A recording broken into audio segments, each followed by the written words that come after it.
got to get a little tour, a proper tour of the Lowrider ST today, and I got a lot I can tell you about it, and that's what we're going to talk about in this video. Let's check it out.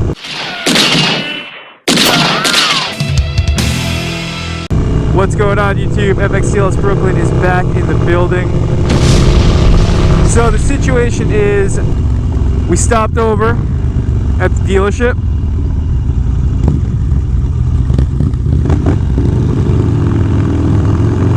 Paul over at Nassau County Harley-Davidson happened to see me. Saw me from across the dealership, looked at me, and he gave me the infamous FXCLS Brooklyn gunshot intro. But then he just comes over and he goes, "Hey kid, I got something I gotta show you." So he takes me and Jenny downstairs and shows us and brings us down to a Lowrider ST straight out the box in vivid black, which I was very surprised about, just because I know, again, right now we are in March and dealerships have been having major issues getting those bikes in, you know? For any dealership that has gotten them in, they've been getting sold immediately for the small amount that they've been able to secure. So I kind of didn't think I was going to be seeing one of those bikes for a while. Not that I was actively looking, but he takes us down there, and there it is, the Lowrider ST. So I'm just hanging out down there with Paul and Jenny, and you know, he let me take my time, let me go over it, see what was going on, and honestly, I'm not really sure how I feel about it. Not really sure how I feel about it. So my takeaways from the bike itself is, what I did like is I liked the height of the fairing and the windshield off the bat, and I know that's like the most Dyna Bro thing to say, is to talk about a windshield height. I know, right? You expect me to talk about bar height too, right? Definitely thought that the windshield and the clearance of the fairing looked pretty good. The thing I was surprised about, which it just didn't seem that way in all the pictures, was how small the fairing actually is. I kind of expected the fairing to be the same size as my FXRT fairing on my Dyna, but it's actually significantly smaller, which I didn't realize. And a lot of it is kind of hollowed out in a way that I didn't expect it to look.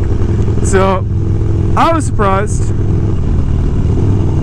Things that I was not surprised about, that I kind of had expected, was the bags. I know a lot of people talk trash about the bags, about one being slightly bigger than the other.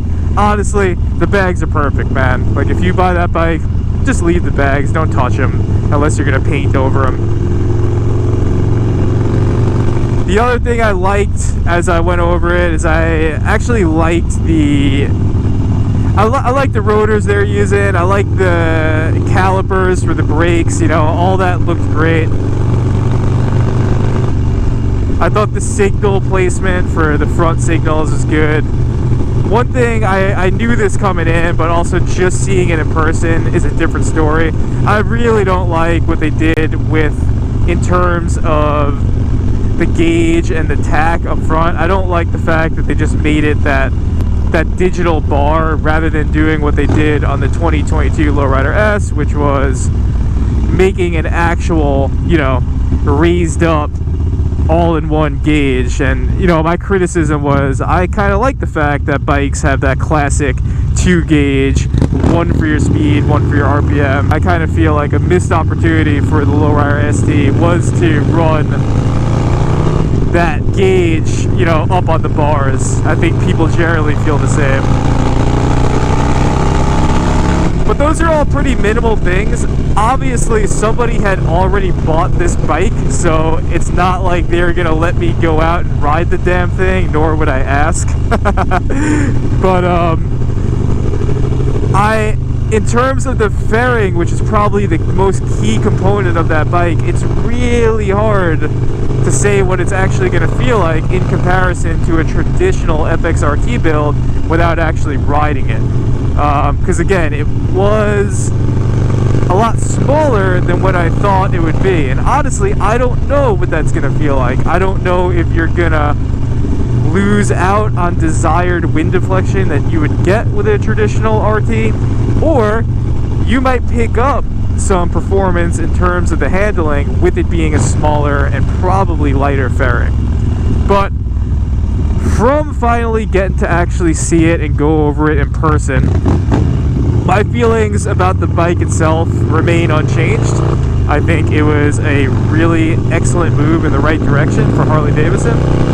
I think the owner, whoever bought that bike that I was checking out, is going to be very happy.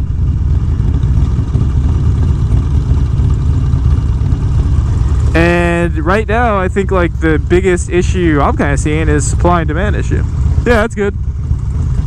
Of course, we got the road captain in the building with his Dixon flannel, the 38 special.